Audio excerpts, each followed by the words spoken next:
Okay. Girl, we need to talk. I have known for quite some time that I was going to need to, decide between vehicles, right? So I had a Harley Davidson and I had an Outlander, and I have a kid, one kid and a cat. So like the Outlander seems like maybe a little much, right? Okay, I have two kids, but I have one that lives with me. And I have, the Harley, but then like I have a kid and a cat. So is that going to be enough? So it wasn't exactly an easy decision. I can't pretend like it was, but when I thought about like releasing, if you will, the Outlander, I was like, okay. And when I thought about getting rid of my Harley, I was like, oh God, I feel like I'm being gutted. So there you go. So I decided to keep the Harley, right?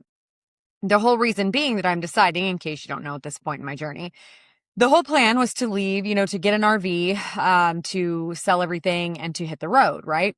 And obviously, like, the RV is going to become a house, right? So logic kind of dictates that I wouldn't be able to keep both. I could pull one behind, but especially like kind of being a new RV driver. And if, for those of you that saw the previous video about my first and only attempt at driving said RV, it has not been smooth sailing. So, the thought of like driving a 40-foot RV and then pulling something behind in a trailer as well is like, ugh. And there's definitely no way I could do like some kind of weird double situation. So anyway, long story, relatively short, I decided to keep the Harley. Which I, no regrets, love it. When I got the RV, I traded in my car, and they graciously let me keep it for a little bit longer to kind of finish, moving some stuff around and doing all the things. And then it was like, okay, it'll be next week. So for me, I'm like, okay, I'll bring it in next week. Okay, well, next week comes and I'm like, oh, Friday. Okay, it'll be Friday. And then Thursday comes and I'm like, it's not going to be Friday. It'll be next week. Okay, like right after the weekend. Like it's just a little bit more time, right? And this just continued on and on and on. And so I ended up having my car for quite a bit longer than was like originally planned. And finally the RV place, they called the owner of the RV place. He called me and he's like, hey, like, love this whole journey for you. Also, where the fuck's your car? And I'm like, that's a fair question. Then came the day where I had my friend drive me to the RV place. Um, and, she got a video of me like handing over the keys, doing the official, like, this is no longer my vehicle. Here you go. It was, I was just feeling all the feels. Like I was excited because it's another step, but I was also like feeling really nervous and feeling really like anxious about it. And it was like all the feels wrapped up into one. It was a lot, right? And so, like I said, she filmed the whole thing for me. And really, the whole time I'm like, this is going to be practical. Like, this is actually going to be practical in the end. It's one less thing to make payments on. It's one less thing to have to tow or carry or bring or whatever. It's one less thing, that is like just like less stuff, right? And so, and if I have a means of transportation, like it just makes sense that this goes, right? There were all the feels because for every excited feeling I had, there was three nervous ones. For every, this is going to be great feeling I had, there were 15 worries coming up. Oh my God, but what about this? What about this? And fun fact, the night before, cause he called me, later in the day and he's like, we kind of need it like today. And I said, there's no way I can get it. It's like 4:30. You close at 5. Like there's no way I can get out there right now. They said I can bring it in the morning. He said, okay. So fun fact, right after that, I got off the phone with him, not even kidding you. My son decides that he's going to just shake things up a bit. And I don't even remember what he did. He fell or he had a bike wreck or something. Thought he broke his freaking leg. So then I have to get him into the car that I'm about to turn in the next day and take him to the hospital so we can x-ray and make sure that everything is fine. And all I could think about, I mean, obviously I'm thinking about the fact that I hope he's okay, but all I could think about is like, oh my God, oh my God, oh my God. If this was tomorrow, I would have to like push him up on the fucking bike and then somehow get him to the hospital. And I'm like, what am I doing? Oh my God. So there was just like all the feels, all the drama happening up inside my head. It was just like all the things, right? So we did the whole thing, signed the papers and blah, blah, blah. And then, my friend, she's bringing me back home. And When she dropped me off, to be honest, like as we're pulling up to the house, I kind of expected to feel like panicky. Like I expected to be like, oh my God, oh my God, oh my God, oh my God. And there was some of that. There was some of the, oh my God, like think about last night. Like what if that happens again? You know, you do have a 12-year-old that's prone to accidents, you know, and, but mostly when I saw my bike sitting there on the curb and then I saw this big empty space, you know, where my car used to go, I kind of felt something that I didn't expect to feel, which was relief. It was like I was like letting out a breath that I had been holding for months and didn't even realize it. It was just like this deep, like a soul exhale, which is crazy because I did not expect that. And I think that relief came at least partially because there was like, for the last month before it, every day was like, oh, maybe today, maybe we'll drop it off today. Like, oh, we could do one more load. We could take one more load to Goodwill. I could take one more load to the dump. Like, oh, well, we could, you know, we can do this and well, we could do this really quick while we have the car. Like there was all that, all the time obsessing. It was just like constantly in my mind. And then when it was done, it was just like, it's done. It's done. It's a wrap. That's it. There's no more wondering when. There's no more, you know, just trying to like squeeze in one more trip. Like no more trying to make these absurdly big grocery shopping trips as if like it's the last time I'm ever going to need groceries. It happened, y'all, several times. I was like, oh, this is Costco. I don't know. There's like no more, you know, running to Goodwill or, you know, all the things. Essentially, what I realized later, you know, is that relief kind of was coming because I didn't have one foot in my old life anymore. It was done. That's it. I mean, that's all she wrote, folks. It's gone. And at the time, you know, that day, I thought I was like giving up my car. I thought I was turning in my car, right? Giving up my one means of transportation. But looking back, when I've reflected on this and when I've really sat and thought about this, I realized what I was really giving was permission to myself. I was giving myself permission to stop keeping one foot in the old life. I think that most people think transformation happens when you make the choice, right? You choose sobriety. You choose to lose the weight, or maybe you lose the weight, right? You leave the relationship. You start a new business. That's a big one, right? Transformation. I'm transforming. I'm starting a new life. I've started a business. Boom. You buy the RV, for instance. You know, a lot of people think that transformation is happening in that moment, and maybe to some degree it is, because intention is everything, right? So yeah, there is to some degree, there is transformation happening when you say, I've decided to leave the relationship. I've decided to turn in the car, right? But maybe that's just the beginning of transformation. Maybe that's literally just the tip of the iceberg. It's literally just the very smallest, almost, I don't want to say insignificant, but almost the least important part of the transformation. Like maybe transformation doesn't happen when you choose the new identity.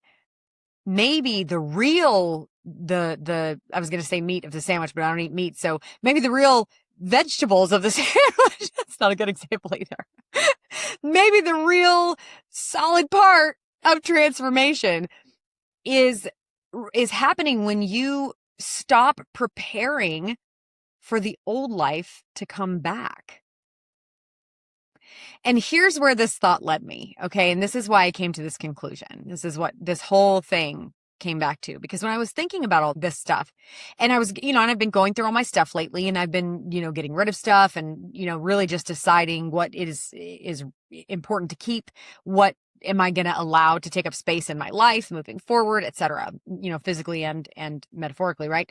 And so one of the things that I came across, one of the things that I, you know, had a trip down memory lane as I'm like sorting through stuff was clothes. Now, for those of you that know me well, you know, I am a clothes whore. I love clothes. I love them. It is my vice, my weakness, my source of joy. I don't know, whatever you want to say. I love clothes. I love shopping for clothes, trying on clothes, wearing clothes, changing clothes. I love clothes. Okay. I am like forever the little girl that dreams of being a queen and dresses up in her bedroom just to prance around and pretend like she's like whatever. That's me. Okay. I love clothes. And so it makes sense that one of the biggest and most difficult areas of my life that I would have to sort through in this quest to, purge my life would be clothes. And I'm not kidding. Now I went through my laundry room. I went through my kitchen. At this point, I've gone at least somewhat gone through every room in my house. My studio was pretty tough, right? To do that and to get rid of stuff and make those choices. But the hardest part for me was my clothes. And so, first of all, I kept putting it off because I didn't want to get rid of anything. And then second, when I finally did, that was when this whole kind of thing started to like really formulate in my brain. And then I made this connection with the car. I was going through my clothes, and one of the things that I found was that a lot of the clothes I have are clothes that no longer fit me. That may sound silly, but I bet every single woman listening, and maybe some men, I don't know, knows what I'm talking about. Okay, here's the thing. My weight for most of my adult life has kind of been all over the map, right? I fluctuated up, I've gone down, I've gone back up, and everywhere in between. And every single time that I was on a successful path, I was starting to feel better, I was healthier, I was eating better, I was exercising regularly, and my body was responding in kind as it does. I started to, lose excess body fat, and you got to get new clothes because your clothes don't fit anymore, right? So I would get new clothes. Such a shame that I had to get new clothes. Okay. So I would get the new clothes and I would not get rid of the old clothes. I would keep the fat girl jeans, right? And I think everybody has them. I think every woman has them. They have the bigger size just in case.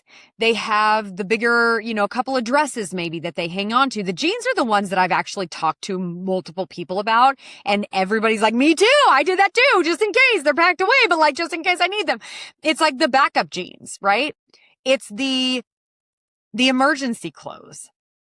And there is a real practical argument to be had here, right? Because especially in someone who has struggled to maintain their weight up until this point in my life. At this point, my weight is staying pretty stable. I'm in a much better place, a much healthier place, and everything is kind of leveling out. But for a long time, I'm like this, right? All over the board. My whatever, you weigh in every week and you have the graph on the tracking graph on your scale. I don't know if you guys have that, but like on the app, mine was like this. Okay. It's like a heartbeat. So for a long time, that was my life. And so there is the practical argument of like, bruh, like I got to keep the clothes because I can't just keep throwing shit away and buying new stuff every single time. Like it's just not, doesn't make a lot of sense. It's not economical. Okay. As much as your girl likes to buy clothes, it just doesn't make sense. Okay. So yeah, of course, you save the backup clothes. You save them just in case. And I think that that's relevant. I think that's valid. I think there is something to be said for that kind of a, mentality of like, well, I'm trying to like, be smart about things and just in case I have these backup clothes. I stored them away in a tub under the stairs in the, fucking Harry Potter cabinet, whatever, but they're there in case I need them. Right. But what I've realized through this entire thing and through driving up and seeing my car and feeling relief and really just sitting with that and thinking like, why am I feeling that? And what does this mean? And I realized like the clothes that I was saving, they weren't fabric, right? I wasn't saving backup clothes. I was essentially writing myself an insurance policy. I was giving myself an out in case this new identity of the healthier me, the fit me, the me that exercises, the me that cares about what she puts in her body, that version of me, just in case she doesn't work out, just in case, here's my insurance policy. So instead of embracing this new identity as this is who I am now, in my mind, I was giving myself a contingency plan just in case you want to go back to eating like an asshole, just eating junk food all the time, just in case you want to go back to never moving your body, sitting around, doing nothing, etc. Just in case you want to quit the gym, just in case you want to stop jogging, just in case, just in case. So these clothes that do have a practical, reason, practical application, if you will. They do have a reason for being there. It does make sense. I can justify it. Okay.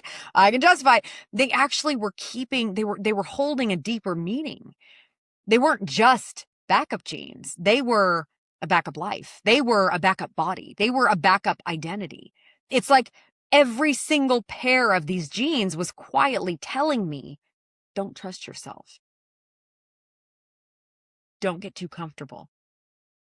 Ooh, that one hits right now, even after like knowing what this episode's about, like knowing what I'm going to talk about. I've thought about this so much. I've been excited to record this one, even knowing all that ahead of time, saying that still just like, because holy shit, if that is not how I felt.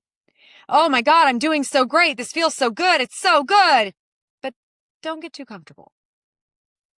Waiting for the other shoe to drop, right? Waiting for something to go wrong, waiting to turn back to old habits, right? It's like the jeans are whispering at me, remember who you really are. This is temporary. Remember the fat girl jeans, right? And the thing is, like, if I truly, any of those times along the way, if I truly believed that I wasn't that woman anymore, if I really genuinely, like in my mind, in my heart, right? If I really believed this is who I am now, I am healthy, I am strong, I care about what goes into my body, I honor my body, I move my body. If I believed that to be true, that was who I was, then why was I still preparing for that former version of me to come back? It's uncomfortable to think about, right? Because I think that we have a tendency to chase dramatic results, to chase the ups and the downs, the highs and the lows, because it makes us feel alive, right? We chase the chase. I mean, really, we chase the chase. And when it comes to weight loss, I think a lot of people, and I was one of them, I definitely was one of them. I think that a lot of people are just as hooked. I mean, I'll use the word addictive or addicted loosely, but like just as hooked on the chase, the diet, the new program they're in, the journey of it, the next result, the next pound loss, the next thing. They're just as hooked on that as they are the result that they're trying to get. I got so hooked on the high of seeing that I'd lost another pound, seeing that I'd lost another 2 pounds. Ooh. Seeing that I'd gone down a pant size, seeing that I had, all those results that you see on your way down on your chart, remember my heartbeat chart? I had gotten so addicted to the high of seeing that change that I'd almost lost sight of the end game. The scale to me became a verdict at one point, every single day. Now, like I said, I'm in a much healthier place now, and that's not where I am. And I don't actually believe that anybody should be weighing in every day unless you have health issues with a doctor and all the things. But because I think that's a little bit on the obsessive side and our weight fluctuates and we just need to accept that. But there was a time where my daily and even sometimes multiple times a day weigh-ins became like judge, jury, and executioner for me. I think I was truly obsessed with that push-pull, give-take, up, down, up, down, up, down. My chart is like this all over the place for so many years that I got totally hooked on that whole thing, the up and down of it. Oh, I've gained weight. Well, now I get to lose weight. Well, I've gained weight. Now I get to lose weight. Like this whole craziness of it, that it was like I lost sight of the fact that my entire goal was always just to be healthy and the best version of me that I could be. And so I'd save the backup jeans. I'd save the bigger sizes just in case, because I'd been doing this for so long. That was my routine. Well, of course I'm going to do it again. I've been doing it for 20 years. Of course I'm going to go back up because I've gone down. What goes down must go up, right? Isn't that the phrase? Like in my mind, it just made so much sense that like I wasn't healthy, fit, etc., the best version of me I could be. No, I was the girl that struggled with her weight. I was the girl that went up and down. I was the girl whose chart was a fucking heartbeat, and an erratic one at that. Not even a healthy heartbeat. Just, and so then this last time when I had, started this journey and done all the things, something happened that was different for me, something I haven't experienced before, something that, is not, was not like normal for me. And it was that my graph, my heartbeat, the person died. My heartbeat leveled out. My graph got boring. It just got boring. It went down, and then it slowed down, and then it started to do this.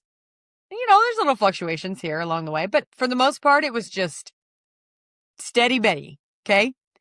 And for the first time in my life, I think I was tuned in enough to my nervous system. I had regulated my nervous system enough to allow boring to feel really good. I was, for the first time as an adult human person in this life, I was finally able to see boring as beautiful, as absolutely perfect, amazing. The chart wasn't about weight. And that's what I've realized. Like the chart was never about weight. It was about trust. The graph was just evidence. It was evidence that I'm not the woman anymore who always gains it back. I've left that identity behind. I've released that identity. I am no longer the woman who lives in emergency mode or who lives in such a dysregulated state that this feels more normal than this. And a lot of us are still in this, feeling like that's so normal, feeling so normal in that chaotic up and down, that when they feel stability, it feels uncomfortable. It feels, almost cringy, skin crawly. Get me out of here. Because we are so dysregulated. We're so used to this as our normal baseline. And so when I'm working, this whole time I'm working on me and I'm working on my nervous system and I'm working on loving myself and I'm doing all this stuff in the background. And then the weight starts to do this. And my graph becomes really, really boring. And I realize, oh my God, I'm finally able to appreciate the most boring chart in the world. I'm no longer the woman who constantly swings between extremes. The breakthrough wasn't the number on the scale. The breakthrough wasn't because I'd suddenly hit some magical weight that made everything better and life was great. No, that was not it. The breakthrough was realizing that I had become the woman whose weight stabilized. I'd become the woman who had a boring chart. And then I was good with that. I was excited about that. I was happy about that. I was grateful for that. The clean time counter and the backup jeans are the same thing. Let me explain. So in the recovery space, there's clean time that people count, right? And I've talked about this a little bit before, but in case you're new to me, clean time is a big deal in recovery in the program. It's a big deal. Everybody celebrates 1 day, 30 days, 60 days, 90 days, all the days, every day, all the days, years, all the things. And it's a huge part. It's like one of the backbones, one of the pillars of recovery is like this big celebration every time you hit a milestone, right? And I don't participate. I don't. I know it's been somewhere on the upwards of 13, 14 years-ish for me since my addiction days. I don't know exactly when. I don't care. I'm not going that way. I'm not looking back that way because it's not relevant to my life anymore. So it's not that I think counting clean time is wrong per se. I think it helps some people, and maybe even especially in the beginning, it can be very gratifying to say, holy shit, I made it a whole day. I made it a whole week. Oh my God, it's been a month. Like when you're coming out of addiction, that's real. That's a long freaking time. Okay. I mean, it's not to the rest of the world, but to you in it, it's a long time. Okay. So I respect that. And I don't want to like, I'm not dogging on anybody who really depends on that. Like I said, especially in the beginning. This is not me telling you you're stupid or whatever. This is just me saying for me, I'm not ashamed of who I was. And I didn't forget. Trust me on that. I didn't forget. But I don't count clean time because somewhere along the way, my life became bigger than addiction. At some point in my healing journey, after I walked away from that life, my attention stopped being put on who I used to be, and it shifted to who I'm becoming. At some point, the woman that I am growing into became way more important to me than the woman that I walked away from, than the woman that I left behind. And that's not because and I've talked about this before, it's not because I'm ashamed of her. I'm proud of her. I am thankful for her. I'm grateful for the things that she brought me through, the things that she helped me survive. That's no joke. I look back and I'm so grateful. When I really sit down to think about it, I'm kind of overwhelmed by it. Like, wow, like that me, man, she went through some shit and she came out the other side. Oh, I'm going to cry just thinking about it. And I'm here today because of her strength, because of her tenacity, because of her ruthlessness at times, because of her refusal, her dogged refusal to give up. I'm here right now talking to you because of her. I'm not ashamed of her, but I'm also not her anymore. And so somewhere along the way in that transition between that version of me, that ruthless, just fighter version of me, and the woman that I am now, somewhere between those two, I stopped focusing my attention on her and I started focusing my attention on who I knew I wanted to be, who I knew I could be, the person that I knew I was capable of becoming. That became my focus. Counting clean time for me was like preparing for that identity to return. It was as if I was still hooking one finger, one hand was still gripping the old life. Ah, it's been 13 days. Ah, 27 days and 6 hours. Oh, good Lord, it's been 6 months, 2 days and 3 hours. I mean, to me, that's such a, like my focus is on the wrong part.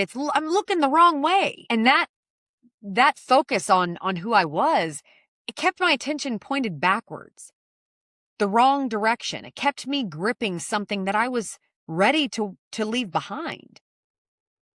I think the clean time counter, the counting clean time, the recovery's bread and butter, so to speak, and the backup genes are the same thing in the sense that they're artifacts, right? They're museum pieces. They're evidence. It's history. But museum pieces, they're supposed to be, displayed, seen, acknowledged, but they're not supposed to be like worn every day. Like I went to this museum exhibit at the Mac over here, and they had like samurai outfits. What do you call those? What do you call samurai outfits? Whatever they are, samurai things, suits. There it is, suits, samurai suits. They had full-on samurai suits. I may edit that out. We'll see. They had full-on samurai suits in this thing. The whole point of going in was to look at them, to respect them, to acknowledge what those represent. It wasn't to go in and put them on, walk around, pretend like I'm a freaking samurai. That's not the point. You don't go to a museum to use the artifacts. You go to just see them and then go on with your life. You look back momentarily, acknowledge them. Yes, that's real. That's a part of our history as humans, culturally. Yes, of course, there are artifacts from our past that we want to acknowledge and respect, right? But we're not meant to continue on as if that's still where we are. we keep introducing ourselves through our old identity. A lot of people do this. I'm divorced. My name's Cori. I'm an addict. Oh, I just went through a bad breakup, right? Like all these things that we kind of use, the failures we've been through, oh my God, the diagnoses. Oh, my name's so-and-so. I have fill in the blank, right? We use these things to describe who we are. It's like the betrayal you experienced from way back when. It becomes your identity. The weight. Fuck, the struggle with the weight, all of it. And I'm all for honoring your story. I'm all for being real and being truthful and being raw. I'm here for it. If I ask you how you are and your life is a dumpster fire, I don't want you to be like, I'm so good. I'm so good. How are you? No, that's not real. Be real. My life is a freaking dumpster fire, but I'm getting through it. I got you, girl. I got you. Like I want raw, real, genuine interaction and connection with other people. That's what I want. I'm not talking about being disingenuous or, throwing away the pieces of your past. That's not what I mean. But honoring your story, honoring that version of you that you used to be is one thing. But at what point does honoring your story kind of turn into you're still living in it? Like you're still living the story that you're saying was your past, right?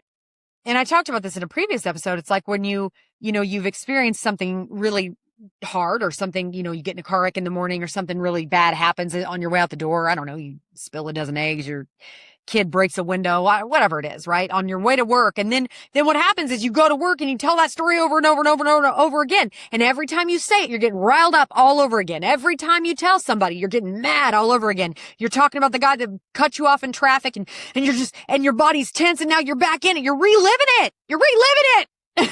Over and over and over again. And the same thing is happening with our identity.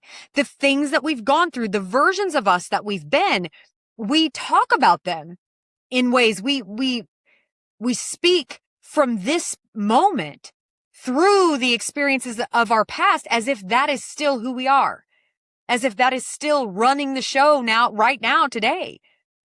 I think a lot of us let our old identities die, and then we spend years after digging that motherfucker out of the grave. I think we let them die. We're so ready to move forward. We're so ready to become someone new. So we let the old identity die. We move into the new one and then we about face and we resurrect that bitch. Pull it back up. I'm not the girl that struggles with her weight anymore, but then I keep the old clothes. What? I'm not the addict anymore, but then I introduce myself literally as Cori. My name's Cori and I'm an addict. I organize my whole life around recovery, around meetings, around my sponsor. My entire life is about addiction, but I'm not an addict anymore. I keep answering the texts from the ex, even though he's the ex and he's a piece of shit. I may even have on my phone, do not answer under her contact information. So that when she calls, it pops up, do not answer. But then I'll text. What are we doing? Like I'm building a new life, but I'm keeping one foot solidly stuck in the old one. Maybe the thing that's dying isn't the old identity.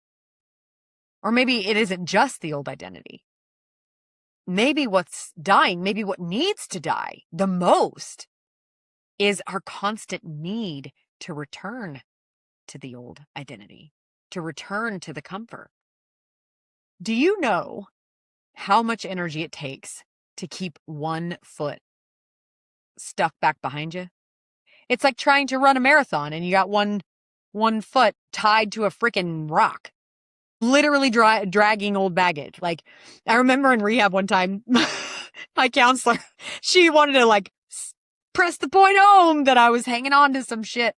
And so she filled up this suitcase with bricks, literally, filled up a suitcase with bricks, and she said, okay, for 1 week, you can't let this go. It has to go everywhere with you. It has to go to the bathroom with you. He has to go to your bed with you. When you sleep, it has to go to the cafeteria. When you eat, it has to go everywhere with you. You drag that motherfucker around. She made me drag this suitcase, literally drag a suitcase full of bricks for a week. But that's kind of what it is, right? Like, she was onto something. We're trying to move into a new identity, but we are choosing to keep one foot stuck in the old one. The brain space that takes, the bandwidth, the mental bandwidth, the amount of physical energy that it takes to be constantly preparing and watching and bracing. Oh my God, bracing. That one. Bracing for the old return, waiting for something to happen just like it used to, waiting for the return of whatever it is that you're, leaving behind, right? All those things, the monitoring, it's the expectation of disaster that is exhausting. Keeping the emergency exit doors functional, keeping your backup genes. It's preparing for failure all the time, preparing for the relapse, for the abandonment. It's like you're in a new relationship, but you're spending your whole time, the entire time waiting for the person to leave you. You've lost all the weight, but now you spend instead of being excited about the fact that you lost the 30 pounds you wanted to, you spend every day freaking out that it might come back. That takes a lot of energy to constantly be preparing for collapse, to constantly be bracing for something bad to happen just because something bad happened before, right? It's like we look at the pattern as if that's proof that it will never be any different. No wonder we're all so fucking tired all the time. Just me. The old identity, it's not just costing you your growth. It's costing you energy. Emotional energy, mental energy, but physical energy too. Like literally, it is costing you energy. We talked about in episode 6 about capacity and how, capacity really, it's not just about what you can hold, but it's about what you're no longer wasting energy holding on to, right? So we're letting go of things to preserve energy, to maintain our energy, to sustain our energy. It's not just about I can hold this new thing, but it's about I get to put down the suitcase full of bricks so that I have more energy on hand to hold the new thing, right? So when I came home that day, I turned in my car. My entire life was about to be different because I am, for the first time as an adult human person, I have no car.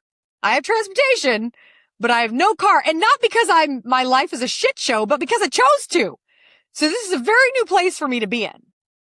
And that day, pulling up to the curb, seeing my bike and seeing the giant chasm of empty space where my car would normally go.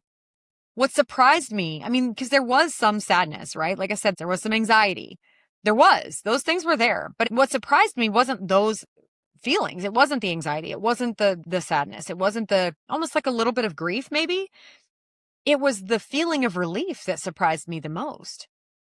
Almost like a feeling of freedom in a weird way. The empty curb where now there's space, right? The deep breath that I could take that I didn't realize I couldn't before. Like the weight, that kind of like leaves your body when something's like, that feeling. It's done. It's done. No more obsessing. No more thinking about it.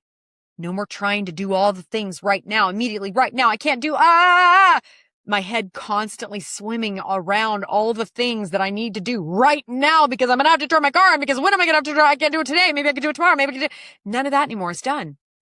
Right, wrong, or different. It's done. And there was such a powerful relief in that for me.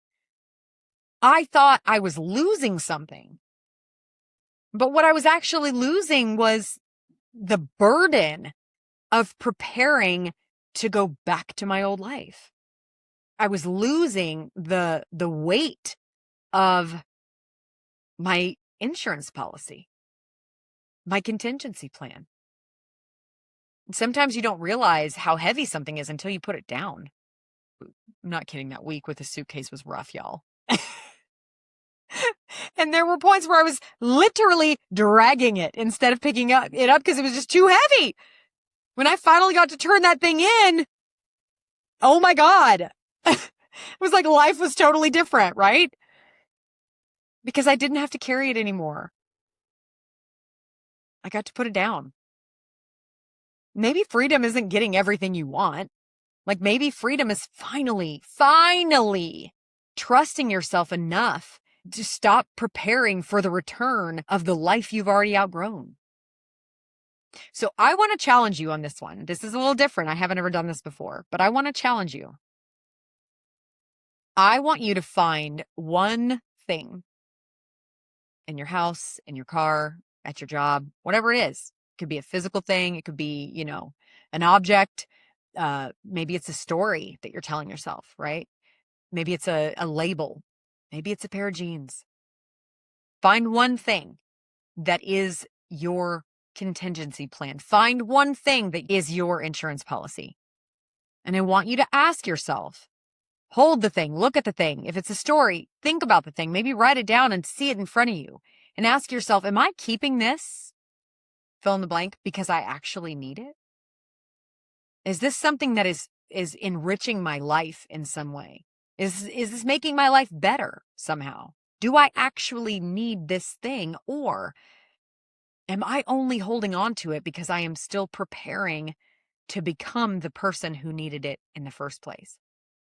I'm still preparing to become that person again.